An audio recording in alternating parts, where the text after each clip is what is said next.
തലസ്ഥാനത്ത് ഇന്നു മുതൽ നിരോധനാജ്ഞ നിലവിൽ വരും. ആൾക്കൂട്ടങ്ങൾക്ക് കർശന നിയന്ത്രണം ഏർപ്പെടുത്തിയാണ് ഉത്തരവിറക്കിയത്. സംസ്ഥാനത്ത് ഏറ്റവും കൂടുതൽ രോഗികളുള്ള ജില്ലയാണ് തിരുവനന്തപുരം. ഈ പശ്ചാത്തലത്തിലാണ് ജില്ലയിലെ നിയന്ത്രണങ്ങൾ കൂടുതൽ കടുപ്പിക്കുന്നത്. രോഗവ്യാപനം അതിരൂക്ഷമായ സാഹചര്യത്തിലാണ് തലസ്ഥാനത്ത് നിയന്ത്രണങ്ങൾ വർദ്ധിപ്പിച്ചത്. ഇന്നു മുതൽ ജില്ലയിൽ നിരോധനാജ്ഞയാണ്.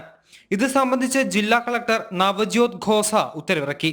നിരോധനാജ്ഞ പ്രകാരം തലസ്ഥാനത്താകെ ആൾക്കൂട്ടത്തിന് വിലക്കുണ്ട്. കണ്ടെയ്ൻമെന്റ് സോണുകളിൽ കടുത്ത നിയന്ത്രണങ്ങളാണ് ഏർപ്പെടുത്തിയിരിക്കുന്നത്.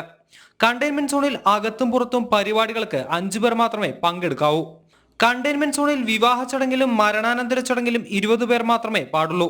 കണ്ടെയ്ൻമെന്റ് സോൺ അല്ലാത്ത സ്ഥലങ്ങളിൽ മതചടങ്ങുകളിൽ 20 പേർക്ക് മാത്രമേ പങ്കെടുക്കാൻ അനുമതിയുള്ളൂ. എന്നാൽ പൊതുപരീക്ഷകൾക്ക് നിയന്ത്രണമില്ല. സർക്കാർ ഓഫീസുകളും ബാങ്കുകളും പ്രവർത്തിക്കും. കണ്ടെയ്ൻമെന്റ് സോൺ അല്ലാത്ത ഇടങ്ങളിൽ കേന്ദ്ര സംസ്ഥാന സർക്കാരുകൾ അനുവദിച്ചിട്ടുള്ള ഇളവുകൾ കൊറോണ പ്രോട്ടോകോൾ പാലിച്ചും പങ്കെടുക്കുന്ന ആളുകളുടെ എണ്ണം നിയന്ത്രിച്ചും മാത്രമേ അനുവദിക്കൂ. പൊതുഗതാഗതം, സർക്കാർ സ്ഥാപനങ്ങൾ, വാണിജ്യ വ്യവസായ സ്ഥാപനങ്ങൾ, ആശുപത്രികൾ എന്നിവ സാമൂഹിക അകലം, ബ്രേക്ക് ദ ചെയിൻ പ്രോട്ടോകോളുകൾ എന്നിവ പാലിച്ച് പ്രവർത്തിക്കാം. കടകൾക്ക് മുന്നിൽ 5 പേരിൽ കൂടുതൽ പാടില്ല. കണ്ടെയ്ൻമെന്റ് സോൺ അല്ലാത്ത സ്ഥലങ്ങളിൽ കല്യാണത്തിന് 50 പേർ ആകാം.